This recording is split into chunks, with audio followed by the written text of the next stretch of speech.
સ્વામિનારાયણ વિદ્યાર્થી મિત્રો, ધોરણ 9ની અંદર આપણે અન્ન સ્ત્રોતોમાં સુધારણા પ્રકરણ નંબર 15નો અભ્યાસ કરી રહ્યા હતા. તો એની અંદર પહેલા તાસમાં, આજનો તાસ નંબર બીજો, પહેલા તાસમાં આપણે જોયું હતું કે રવિ પાક કોને કહેવાય, ખરીફ પાક કોને કહેવાય, બરાબર. એને આગળની ચર્ચા કરી હતી કે પાક ઉત્પાદનમાં સુધારણા કેવી રીતે કરવા, બરાબર. તો હવે એ કે પાક ઉત્પાદનના સુધારણાની ક્રિયામાં પ્રયુક્ત પ્રવૃત્તિઓનું નીચે આપેલ વર્ગોમાં વહેંચેલ છે, કે 3 વર્ગમાં વહેંચવામાં આવેલ છે. એ 3 વર્ગ કયો? તો એક તો પેલો પાકની જાતિ,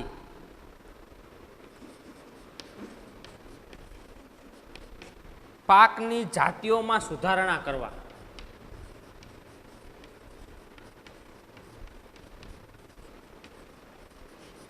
સુધારણા કરવી. ત્યારબાદ બીજું છે પાક ઉત્પાદનમાં સુધારણા કરવી.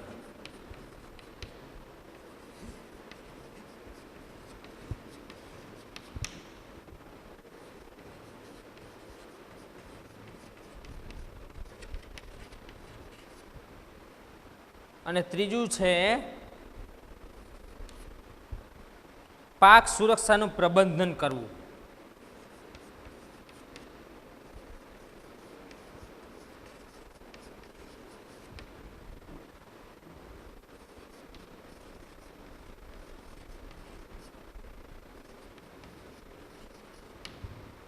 આ 3 પ્રવૃત્તિઓને વર્ગોમાં વહેંચેલું છે. એમાં પેલું જોઈએ પાકની જાતિમાં સુધારણા. અલગ અલગ પ્રાણીઓની જાતિ હોય, બરોબર, વનસ્પતિની જાતિ હોય, એવી રીતના પાકની પણ અલગ અલગ જાતિ આવે ને, અલગ અલગ બીજ આવતા હોય. તો પાકની જાતિમાં સુધારણા.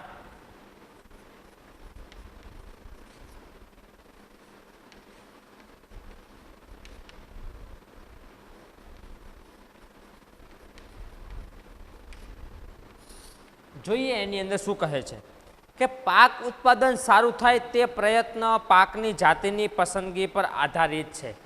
કે પાક ઉત્પાદન વધારેમાં વધારે આપણને મળે, બરોબર, એ પ્રયત્ન જે છે એ કોની ઉપર આધાર રાખે છે? પાકની જાતિ ઉપર આધાર રાખે છે. કે પાકની જાતિઓ કે જાતો માટે વિવિધ ઉપયોગી લક્ષણ જેવા કે રોગ પ્રતિકારક ક્ષમતા, ખાતર પ્રત્યે પ્રતિચાર, નિપજની ગુણવત્તા અને ઊંચા ઉત્પાદનને આધારે પસંદગી કરી પ્રજનન કરાવી શકાય છે. કે આ જે છે લક્ષણ, કેવા લક્ષણ? તો કે રોગ પ્રતિકારક ક્ષમતા, એ જાતિની રોગ પ્રતિકારક ક્ષમતા કેવી છે, ખાતર પ્રત્યે એનું કેવું અનુમાન આપે છે, ખાતર પ્રત્યે, બરોબર. ત્યારબાદ નિપજની ગુણવત્તા કેવી આપે, સારી નિપજ આપે છે, ઓછી નિપજ આપે છે. ઊંચા ઉત્પાદનને આધારે પસંદગી કરી પ્રજનન કરાવી શકાય છે. કે પાકની જાતોમાં ઈચ્છિત લક્ષણોને સંકરણ દ્વારા ઉમેરી શકાય છે. કે સંકરણ વિધિમાં વિવિધ આનુવંશિક લક્ષણોવાળી વનસ્પતિઓમાં સંકરણ કરાવવામાં આવે છે. કે નવું વનસ્પતિની જાતિ કેવી રીતે પેદા કરી શકાય, નવા બીજની જાતિ કેવી રીતે પેદા કરી શકાય, એને કોનું કોનું સંકરણ કરાવવું જોઈએ, બરાબર, એ આપણને કહે છે. કે 2 સંકરણ વિધિમાં કે વિવિધ આનુવંશિક લક્ષણોવાળી, વિવિધ એટલે અલગ અલગ એના લક્ષણો હોય એવી આંતર વનસ્પતિઓના સંકરણ કરાવવામાં આવે છે. કે આ સંકરણ આંતરજાતીય 2 ભિન્ન જાતિ વચ્ચે, કે અલગ અલગ જાતિ હોય એની સાથે સંકરણ કરવામાં આવે અને નવી જાતિ ઉત્પન્ન કરવામાં આવે છે. કે અંતરજાતીય એક જ પ્રજાતિની 2 ભિન્ન જાતિઓ વચ્ચે અથવા પ્રાંતર પ્રજાતીય 2 ભિન્ન પ્રજાતિ વચ્ચે કરી શકાય છે. કે આ સંકરણ વિધિ કોના વચ્ચે કરી શકાય? કે આ સંકરણ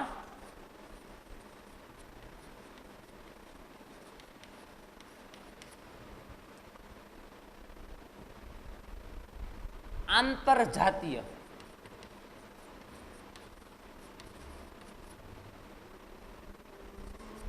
આંતરજાતીય એટલે 2 ભિન્ન જાતિ, 2 અલગ અલગ જાતિ, 2 ભિન્ન જાતિ વચ્ચે કરાવી શકાય, અલગ અલગ લક્ષણોવાળી. પછી બીજું છે અંતરજાતીય.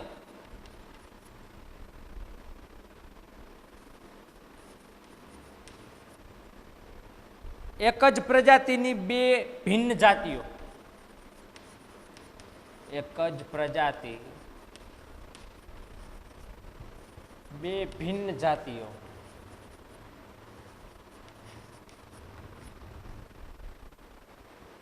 અથવા આંતર પ્રજાતીય અથવા તો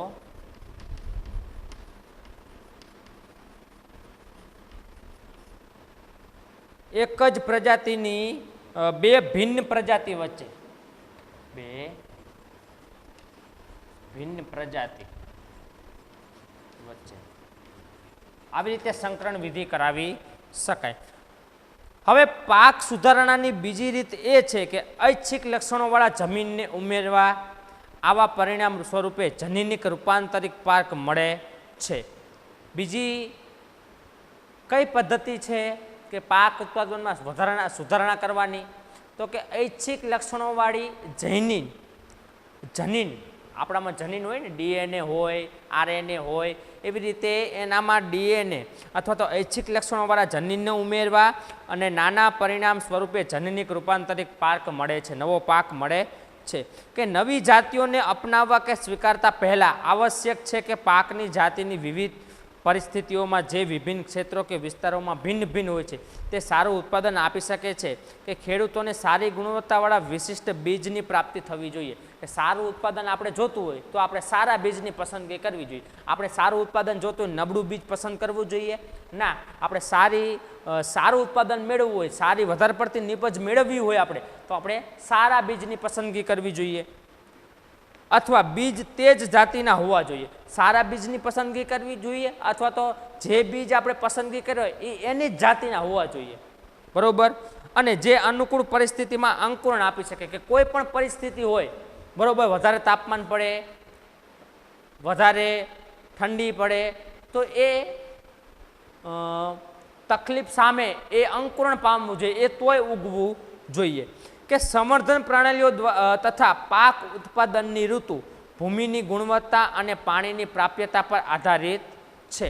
કે એ પ્રણાલી કઈ છે? કે પાક ઉત્પાદનની ઋતુ કઈ છે, ભૂમિની ગુણવત્તા કેવી છે, જમીન સારી છે, બરોબર, એમાં પોષક તત્વો વધારે છે કે ઓછા છે, બરોબર. પછી પાણીની પ્રાપ્યતા, કે પાણી પૂરી રીતે મળી રહે છે, બરોબર, એ બધા છે. કારણ કે ઋતુકીય પરિસ્થિતિઓ જેવી કે અનાવૃષ્ટિ અને પૂરનું પૂર્વાનુમાન કરવું મુશ્કેલીપૂર્ણ હોય છે. કે ક્યારેક અનાવૃષ્ટિ થાય, બરોબર, ક્યારેક પૂરનું સર્જન થાય તો આપણા બધા જ પાક નિષ્ફળ જાય, બરોબર. એટલે જ માટે જાતિ વધારે ઉપયોગી છે કે જે વિવિધ હવાકીય પરિસ્થિતિઓમાં પણ ઉગી શકે. કે આપણે એવા બીજની પસંદગી કરીએ, એવી જાતિના બીજની પસંદગી કરવી જોઈએ કે જે કોઈ પણ પરિસ્થિતિ સામે એ લડી શકે અને એ ઉગી નીકળવા જોઈએ. આ રીતે એવી જાતિ બનાવેલી છે કે વધુ ક્ષારવાળી ભૂમિમાં પણ ઉગી શકે. અને એવી જાતિ પણ બનાવવામાં આવી છે કે વધુ ક્ષારવાળી જમીન હોય, બરોબર, તો એમાં એ જમીનમાં પણ ઉગી શકે એવી જાતિ પણ બનાવવામાં આવેલી છે. જોઈએ, આપણને 5-6 મુદ્દા આપેલા છે, એ જોઈએ શું કહે છે. પહેલું કે વધુ ઉત્પાદન.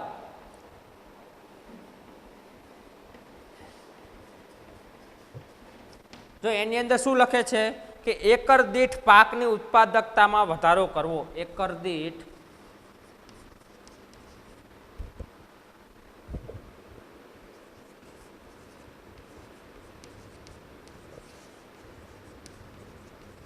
પાક ઉત્પાદનમાં વધારો કરવો. પછી બીજું છે ગુણવત્તામાં સુધારણા.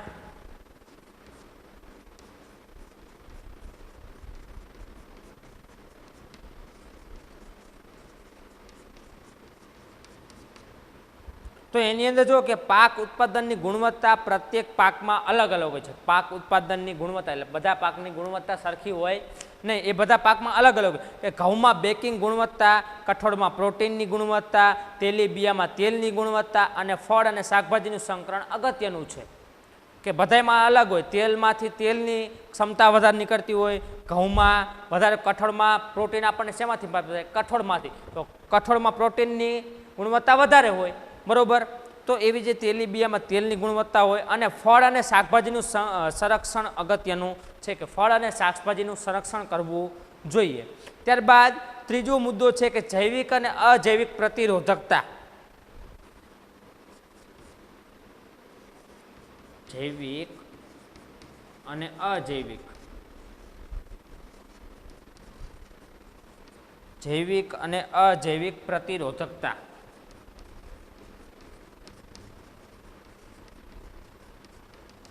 તો જુઓ કે જૈવિક એટલે કે રોગો, કીટકો અને કૃમિઓ. વનસ્પતિમાં રોગ થાય ને, પાકમાં રોગ ઉત્પન્ન થાય એવા રોગો. જૈવિક એટલે શું? રોગો, કીટકો અને કૃમિઓ. નાના નાના કીટકો એને ખાઈ જતા હોય, નાના નાના કૃમિઓ નાના નાના જીવડાઓ એને ખાઈ જતા હોય. અને અજૈવિક એટલે અનાવૃષ્ટિ, ક્ષારતા, વધુ પડતું પાણી, ગરમી, ઠંડી તથા હિમપાત પરિસ્થિતિઓને કારણે પાક ઉત્પાદકતા ઓછી થઈ શકે છે. કે આ જૈવિક અને અજૈવિક જો પરિબળ હોય, જૈવિક એટલે કોઈ રોગ આવી જાય એવો, બરોબર, પછી નાના નાના જીવજંતુ એને ખાઈ જતા હોય, જો આમાં રોગો, પછી કૃમિઓ, બરોબર, કે જે ખાઈ જતા હોય, કીટકો નાના, તો એનાથી પણ નુકસાન થાય ને. અને અજૈવિક એટલે શું? તો કે અનાવૃષ્ટિ, વધારે પડતી ગરમી, વધારે પડતી ઠંડી, હિમપાત, બરફના કરા પડે, બરોબર, પછી જમીન ક્ષારવાળી હોય, ક્ષારતા, બરોબર, આ બધા અજૈવિક ઘટકો. આ જૈવિક ઘટકો તો આનાથી પણ પાકને નુકસાન પહોંચે છે. તો આ પરિસ્થિતિઓને સહન કરી શકે તે જાતિ પાક ઉત્પાદનમાં સુધારણા લાવી શકે છે. કે આ બધી પરિસ્થિતિઓને સહન કરી શકે એવા બીજની આપણે પસંદગી કરવી જોઈએ. ત્યારબાદ ત્રીજો મુદ્દો છે પરિપક્વન સમયમાં પરિવર્તન. ચોથો મુદ્દો છે પરિપક્વન સમયમાં પરિવર્તન. પરિપક્વન સમયમાં પરિવર્તન.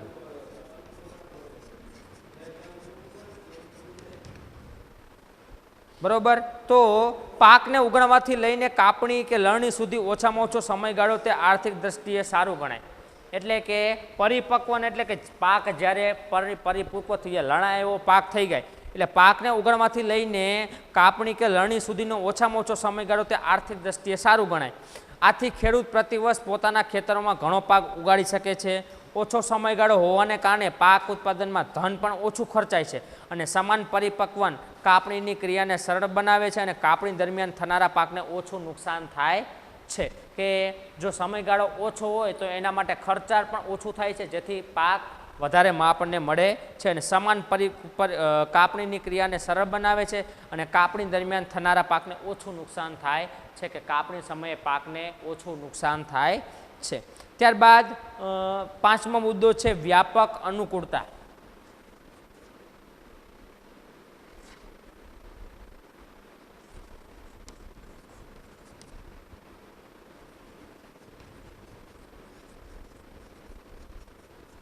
વ્યાપક અનુકૂળતા.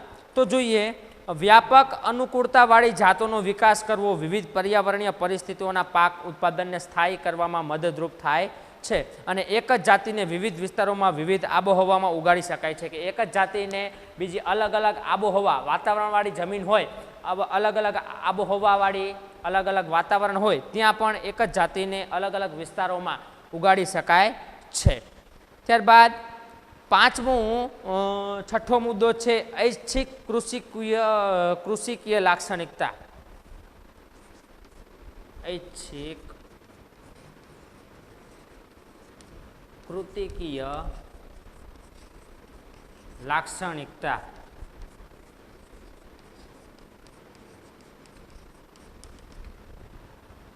તો ઘાસચારાવાળા પાક માટે લાંબી અને વધી શાખાઓ ઈચ્છિત લક્ષણ છે. હમણાં આપણે ઘાસચારા માટે જોયું હતું, બરોબર, કે ઘાસચારાના પાક કયા છે. એના માટે લાંબી અને વધુ શાખાઓ ઈચ્છિત લક્ષણ છે. અનાજ માટે વામન છોડ યોગ્ય છે, જેથી આ પાકને ઉગાડવા માટે ઓછા પોષક દ્રવ્યોની આવશ્યકતા રહે છે. ઘાસચારાવાળો પાક વામન છોડ જે છે એને પોષક તત્વો ઓછા જ પોષક તત્વોની જરૂર પડે. આ રીતે કૃષિકીય વિજ્ઞાન વાળી જાતિઓ વધારે ઉત્પાદન મેળવવામાં મદદરૂપ થાય છે. કેમ? આ વામનના છોડને ઉગાડવામાં આવે તો કેમ એને ઉત્પાદન એમાં ઝાઝું મળે? તો કે એમાં ઉત્પાદન ઝાઝું મળે કેમ? તો કે એમાં જે છે એ પોષક તત્વોનો ઓછો ઉપયોગ કરે છે. જમીનમાં જે પોષક તત્વો હોય એ બધા ઓછો ઉપયોગ કરે છે, એટલે આપણે ઉત્પાદન કેવું મેળવી શકીએ? વધારે ઉત્પાદન મેળવી શકીએ છીએ. તો આ હતું મિત્રો પાકની જાતિમાં સુધારણા. હવે આ બીજો મુદ્દો જે છે પાક ઉત્પાદનમાં સુધારણા કેવી, આ પાકની જાતિઓ વિશે આપણે ચર્ચા કરી. હવે પાક ઉત્પાદનમાં સુધારણા કરવા, બરાબર, તો એ જોઈએ.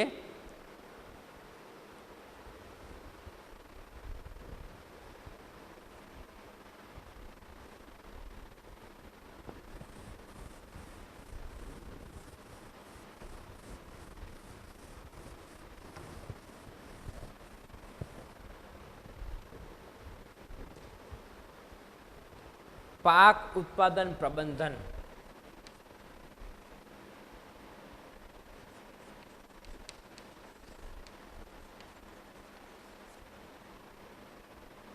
પ્રબંધન વ્યવસ્થા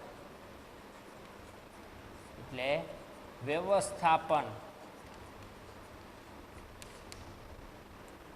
તો અન્ય ખેતી પ્રધાન દેશોની તુલનામાં ભારત પણ ખેતી નાના નાના ખેતરોથી મોટા ખેતરો સુધી જાય છે. કે બીજા દેશની સરેરાશ, બીજા દેશની તુલનામાં, બીજા દેશ કરતાં આપણા ભારતમાં પણ ખેતી નાના નાના ખેતરોથી મોટા ખેતરો સુધી થાય છે.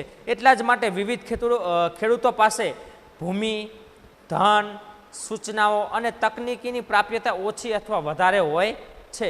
કે જમીન, કોઈક પાસે જમીન વધારે હોય, કોઈક ખેડૂતો પાસે જમીન ઓછી હોય, કોઈક પાસે ધન વધારે હોય, કોઈક પાસે ધન ઓછું હોય, બરાબર. ટૂંકમાં ધન અથવા આર્થિક પરિસ્થિતિઓ ખેડૂતને વિવિધ ખેતી પ્રણાલીઓ અને ખેતીની તકનીકોને અપનાવવામાં અગત્યની ભૂમિકા ભજવે છે. કે યોગદાન, વધુ રોકાણ અને પાક ઉત્પાદનમાં સહસંબંધ છે. કે આ રીતે ખેડૂતોની રોકાણ કરવાની ક્ષમતા પાકના તંત્ર અને ઉત્પાદન પ્રણાલીઓનું નિર્ધારણ કરે છે. કે એટલા માટે રોગ ઉત્પાદન પ્રણાલીઓ પર વિવિધ સ્તરની હોઈ શકે છે. કે રોકાણ વગર ઉત્પાદન, ઓછું રોકાણ અને ઉત્પાદન અને વધુ રોકાણ ઉત્પાદન, આ પ્રણાલીઓ આમાં સમાયેલ છે. કે આ પ્રણાલીઓ કઈ કઈ પ્રણાલીઓ સમાવેલ છે? કે જો કે રોકાણ વગર ઉત્પાદન, ઓછું રોકાણ ઉત્પાદન અને વધુ રોકાણ ઉત્પાદન, આ ત્રણેય પ્રણાલીઓનો આમાં સમાવેશ થાય છે. કેવી રીતે વ્યવસ્થાપન એનું કરવું? કે કોઈ પણ પ્રકારનું રોકાણ નથી કર્યું, કોઈ પણ પૈસા આપ્યા નથી ને આપણે ઉત્પાદન વધારે લાવ્યા. ઓછું રોકાણ કર્યું, થોડુંક જ રોકાણ કર્યું, થોડાક જ રૂપિયા આપ્યા અને આપણે પાકને વધારે આગળ લઈ જઈ શક્યા. વધારે પડતું રોકાણ કરીને પાકને આગળ લાવ્યા, બરાબર. આ ત્રણ પ્રણાલીઓ આમાં સમાવેલ છે. કે ભારત કોઈ પાસે ધન, ખેડૂત પાસે ધન વધારે હોય તો એ સારા પ્રકારના બીજ લાવી શકે, બરાબર. એની પાસે રૂપિયા છે એ સારા પ્રકારના ધન લાવી શકે અને ઉત્પાદનમાં વધારો કરી શકે. પણ જેની પાસે ધન નથી એને બીજ લાવવા છે, બરાબર, ઉગાડવા માટે, તો એને એવો વિચાર કરવો જોઈએ કે આપણે ઓછું રોકાણ કરવાનું છે અથવા રોકાણ નથી કરવાનું પણ ઉત્પાદન વધારવાનું છે. એવા તકનીકી વિચારો આપણે હોવા જોઈએ. ત્યારબાદ એની અંદર પાક ઉત્પાદન પ્રબંધ વ્યવસ્થાપનમાં પહેલો એમાં મુદ્દો છે કે પોષક તત્વ પ્રબંધન. આમાં પહેલો મુદ્દો છે પોષક તત્વ પ્રબંધન. પ્રબંધન એટલે વ્યવસ્થાપન. પોષક તત્વ પ્રબંધન એટલે કે વ્યવસ્થાપન.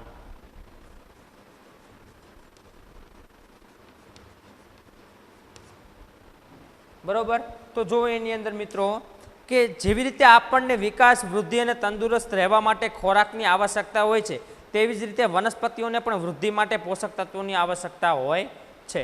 કે આપણે આપણો વિકાસ કરવા, આપણી વૃદ્ધિ કરવા, બરોબર, આપણા શરીરને તંદુરસ્ત રાખવા આપણે ખોરાકની જરૂર છે. તો એવી રીતે વનસ્પતિને પોતાની વૃદ્ધિ કરવા, પોતાને તંદુરસ્ત રહેવા, પોતાનો વિકાસ કરવા એને પણ શેની જરૂરિયાત હોય? એને પણ પોષક તત્વોની આવશ્યકતા હોય. કે વનસ્પતિઓને પોષક તત્વો કયા? હવા, પાણી અને ભૂમિમાંથી પ્રાપ્ત થાય છે. કે વનસ્પતિઓને પોષક તત્વો શેમાંથી પ્રાપ્ત થાય છે?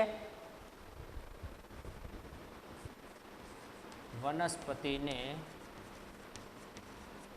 પોષક તત્વો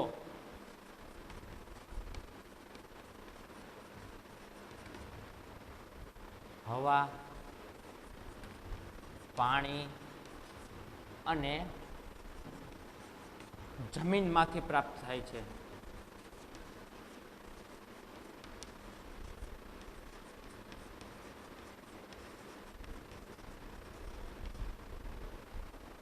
બરોબર. તો જુઓ મિત્રો તમે કે વનસ્પતિઓ માટે 16 પોષક તત્વો આવશ્યક હોય છે. કેટલા પોષક તત્વો? વનસ્પતિ માટે 16 પોષક તત્વો આવશ્યક હોય ને વનસ્પતિને 16 જેટલા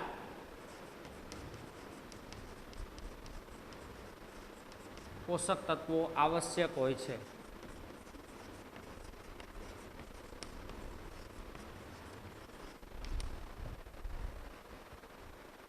કે હવામાંથી કાર્બન અને ઓક્સિજન, પાણીમાંથી હાઇડ્રોજન અને ઓક્સિજન તેમજ બાકીના 13 પોષક તત્વો ભૂમિમાંથી પ્રાપ્ત થાય છે. કે હવામાંથી કયા કયા લે છે?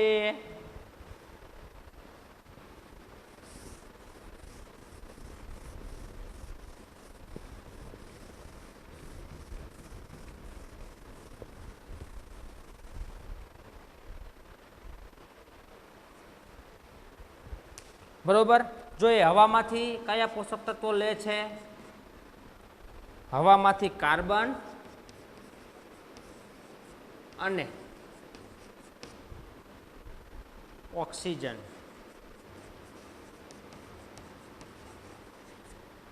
બરોબર.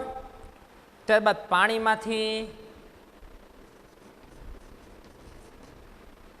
પાણીમાંથી હાઇડ્રોજન અને ઓક્સિજન લે.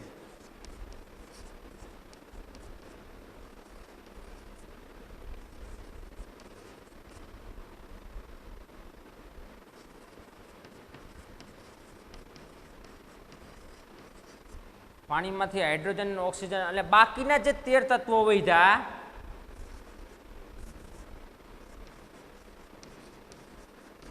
એ જમીનમાંથી બાકીના 13 પોષક તત્વો લે. કે બાકીના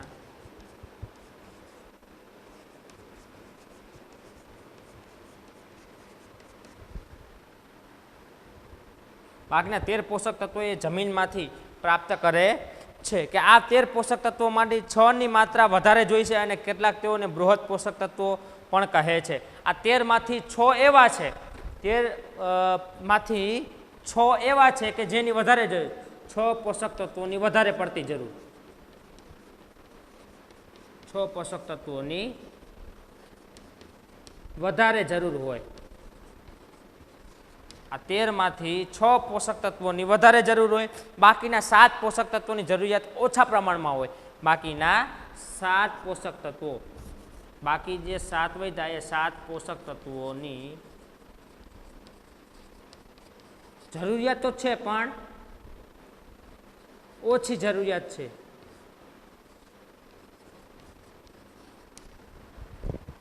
બરોબર.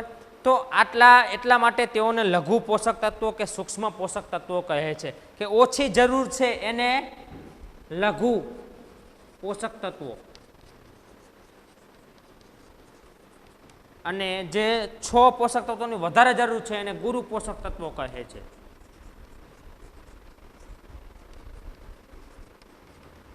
બરોબર. એટલે 13 માંથી 6 પોષક તત્વો એવા છે કે જેની વધારે જરૂર છે એને ગુરુ પોષક તત્વો કહે છે અને 13 બાકીના 7 પોષક તત્વો જે છે એને ઓછી જરૂર પડે એટલે એને લઘુ પોષક તત્વો કહે છે અથવા તો સૂક્ષ્મ પોષક તત્વો પણ કહેવામાં આવે છે. કે આ પોષક તત્વોની જો આપણને આપેલું છે કોષ્ટક, એમાં સ્ત્રોત આપેલો છે અને પોષક તત્વો છે. કે હવામાંથી કયા પોષક તત્વો તો કે કાર્બન અને ઓક્સિજન લે, હવામાંથી કાર્બન અને ઓક્સિજન લે, ત્યારબાદ પાણીમાંથી હાઇડ્રોજન અને ઓક્સિજન લે, ત્યારબાદ ભૂમિમાં 13 પોષક તત્વો, એમાં 13 પોષક તત્વોમાંથી ગુરુ પોષક તત્વો ક્યાં આપેલા છે આપણને જો એ કોષ્ટકમાં આપેલું છે તમારી ટેક્સ્ટબુકમાં. Nitrogen, phosphorus, potassium, calcium, magnesium અને સલ્ફર. આ 6 જે છે આ 6 એ ગુરુ પોષક તત્વો છે અને સૂક્ષ્મ લઘુ પોષક તત્વો કયા છે તો zinc, copper, molybdenum, chlorine, iron, manganese અને બોરોન આ બધા જે છે એ લઘુ પોષક તત્વો છે. એ તમને જે ટેક્સ્ટબુકમાં કોઠો આપેલો છે એમાં આપેલું છે જો કે આ પોષક તત્વોની ઉણપને કારણે વનસ્પતિઓની દેહધાર્મિક પ્રક્રિયાઓ સહિત પ્રજનન, વૃદ્ધિ અને રોગોની પ્રવૃત્તિઓ પર અસર પડે છે. જો આમાંથી એક પણ હાજર ન હોય અથવા આમાંથી કોઈ એક ખૂટતું હોય પોષક તત્વો, બરોબર, આજે હવામાંથી જે મળતા હોય, પાણીમાંથી જે મળે છે, ભૂમિમાંથી જે મળે છે, એમાંથી એકાદું જો પોષક તત્વ એને ન મળે તો એની વૃદ્ધિ અટકી જાય, એનું પ્રજનન અટકી જાય, બીજી વનસ્પતિમાં જે ક્રિયાઓ થતી હોય એ અટકી જાય, બરોબર. એટલે વધારે ઉત્પાદન પ્રાપ્તિ કરવા માટે ભૂમિમાં છાણિયું ખાતર અને ખાતરના સ્વરૂપમાં આ પોષક તત્વોને ભેળવવામાં આવે છે. એટલે એને